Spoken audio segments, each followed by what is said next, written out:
Terkait dengan kasus pertasan yang melumpuhkan 84,75% instansi dan lembaga negara, telah hadir bersama kami mantan Kepala Bais TNI, Laksda TNI Purnawirawan Soleman Ponto. Selamat malam Pak. Selamat malam Garuda TV. Ya Pak, ini Indonesia kan mengalami cyber attack dan bukan kali ini saja terjadi. Ini kenapa bisa selemah ini sistem pertahanan siber kita ini Pak? Iya, karena kita itu melawan hukum alam. Hukum alam itu sudah mengajar jangan meletakkan telur-telur itu di dalam satu keranjang. Kalau keranjang jatuh hancur semua telurnya. Lalu yang kedua, jangan serahkan keamananmu kepada orang lain yang nungguin. Lah ini semua data saya diserahkan kepada orang lain, dijaga oleh orang lain. Ya, bagaimana orang lain menjaga itu peduli dengan data saya? Tidak akan peduli dia. Data saya, ya sayalah yang harus menjaga. Data handphone saya, sayalah yang harus menjaga. Bagaimana saya serahkan kepada orang lain? Tidak akan peduli orang lain. Nah, itu, jadi dua hukum itu dilanggar, ya ini akibatnya. Itu. Ya, jadi memang seharusnya untuk data ini jangan diletakkan di satu tempat dan juga memang harus kita sendiri yang jaga ini ya Pak ya. Lalu kemudian ini penyerangan terhadap sistem data nasional ini kan sungguh kurang ajar ini Pak. Pasalnya malware yang dirancang mengenkripsi data korban dan menuntut pembayaran tebusan agar akses data terbuka kembali. Akibatnya data-data penting di sejumlah lembaga publik di Indonesia terkunci serta tidak dapat diakses. Nah, kalau seperti ini kan kelihatan siapa pelakunya. Kenapa tidak bisa negara langsung melakukan tindakan tegas?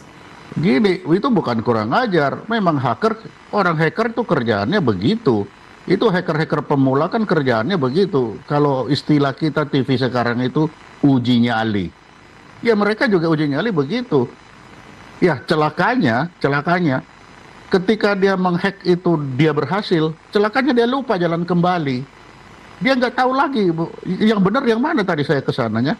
Akibatnya apa? Data yang sudah kena hack itu hancur semua. Kenapa? Karena enkripnya dia sendiri itu lupa.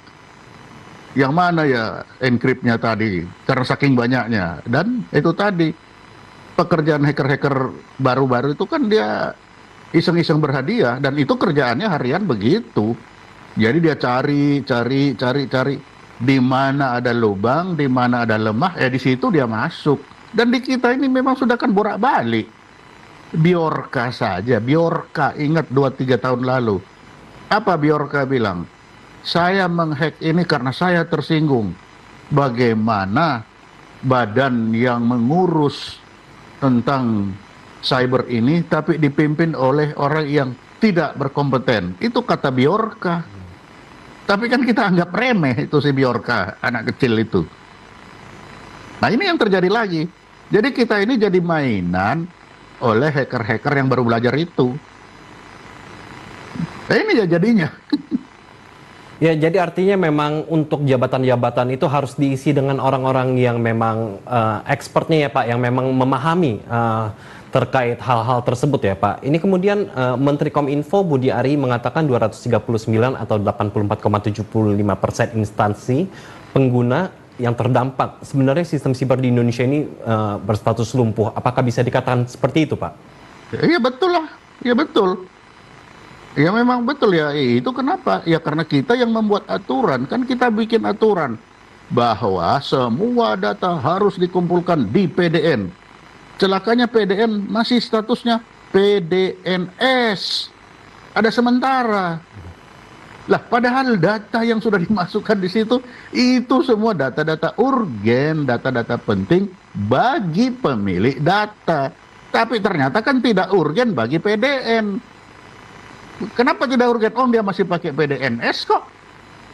Dari situ kan kita sudah melihat mana yang urgen. Ya bagi sekarang saya tanya balik. Siapa pemilik PDN itu? Siapa penanggung jawab utama PDN itu? Ayo. Kalau itu nggak bisa dijawab ya di situ ya terlihat apa yang saya bilang tadi. Bagaimana saya menyerahkan data saya untuk dijaga oleh orang lain. Itu sudah melanggar hukum alam. Data saya ya saya yang jaga.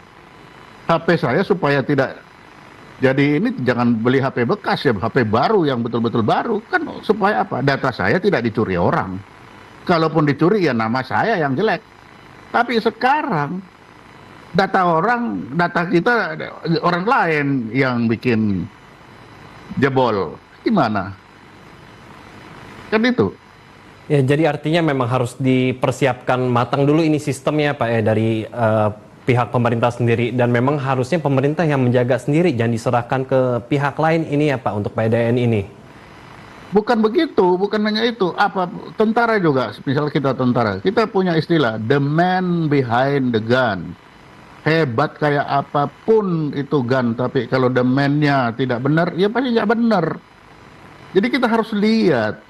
Ketika kita, jangan lupa, ketika kita membuat institusi-institusi yang profesional, ya orangnya profesional dong. Contoh, saya kasih contoh. Lemsanak, ketika saya Kabais, Lemsanak itu profesional. Tidak ada kepala Lemsanak itu bukan melalui lulusan lembaga Akademi Sandi Negara. Semuanya dari bawah. Profesionalisme kita jaga. Sekarang apa? Kita bubarkan Lemsanak, kita gabung menjadi Badan Sandi dan Cyber. Lalu terus ngapain? Setelah jadi Sandi terus mau ngapain? Sandinya hilang, cybernya nggak jelas. Jadi kita ini mau kemana? Minimal pertahanan cyber, salah satu minimal itu adalah apa? Sandi, enkripsi.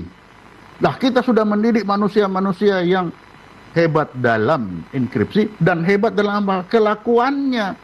Kelakuannya kita lihat sejak akademi kita ikuti sampai dia jadi kepala. Sekarang ada ndak itu dilakukan? Tahu ndak kita orang-orang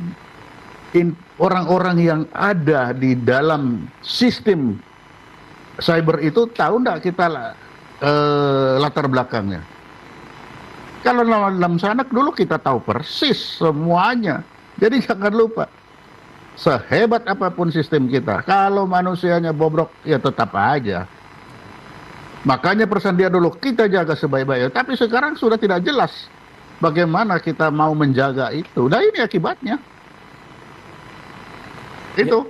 Ya, jadi artinya untuk jabatan-jabatan itu harusnya diisi dengan orang-orang yang kompeten dan dengan latar belakang yang sesuai, yang ya jelas, Pak ya. Bukan hanya kompeten, tapi kita tahu perkembangan dia dari masih muda sampai ketika dia mau memegang jabatan, kita sudah tahu karakternya seperti apa. Jangan main-main ini. Itu di situ semua rahasia ada di situ. Dulu lembaga Sandi itu saking kita jaga kerahasiaannya. Kepala Sandi itu dulu seumur hidup. Tidak diganti-ganti. Baru kita rubah sedikit. Tapi sekarang kita bubarin. Kita gabung dengan cyber. Sehingga tambah tidak jelas. Mau kemana kita ini? Itu. Padahal judulnya kita mau terbang dengan elektronika, apa dengan cyber. Tapi kenyataannya jaga data saja tidak jelas. Masih PDNS kita sudah paksain, yang lain tidak boleh nyimpan-nyimpan. Ternyata selamat karena nyimpan kan, itu imigrasi. Padahal itu kalau sesuai undang-undang salah imigrasi menyimpan itu. Undang-undang mengatur semuanya tidak boleh kita menyimpan, tapi semuanya harus diserahkan kepada PDN. Ya mana mungkin perintah kayak begitu itu. Itu memerintahkan kita untuk bohong. Data saya kok diserahkan ke orang kita nggak nyimpen. Tapi kalau undang-undang ya begitu kelihatannya aturannya. Itu. Ya, kemudian Pak, dari kacamata intelijen, apa yang mesti dilakukan pemerintah ini dalam waktu dekat, dan apakah sumber daya kita mampu merecovery dan menyelesaikan masalah ini, Pak?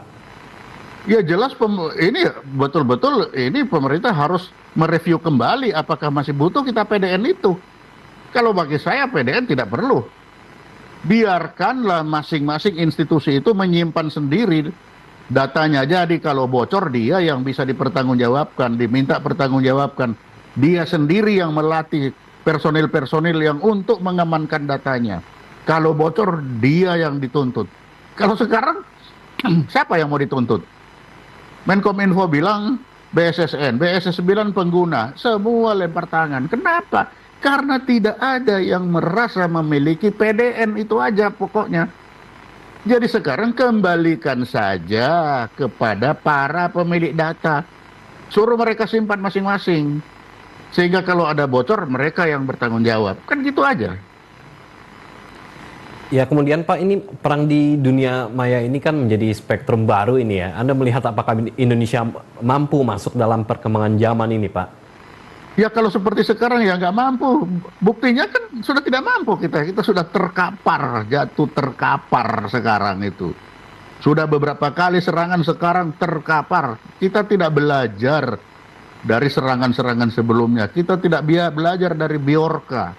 Bjorka itu mencoba mengingatkan, kamu cobalah gunakan itu orang-orang yang berkompeten terhadap institusi yang memang membutuhkan kompetensi. Tapi kan kita tidak dengar sama Bjorka. Nah ini jadinya. Jadi kalau kita begini-begini terus, ya ke depan akan lebih parah dari ini. Masih untung hanya migrasi lah, kalau perbankan yang kena. Begitu perbankan kena, kita QRIS gak ada gunanya, semua nggak bisa ngambil uang, itu gimana coba? Nah, belum lagi sertifikat. Kita sekarang sudah mulai sertifikat digital, sertifikat tanah.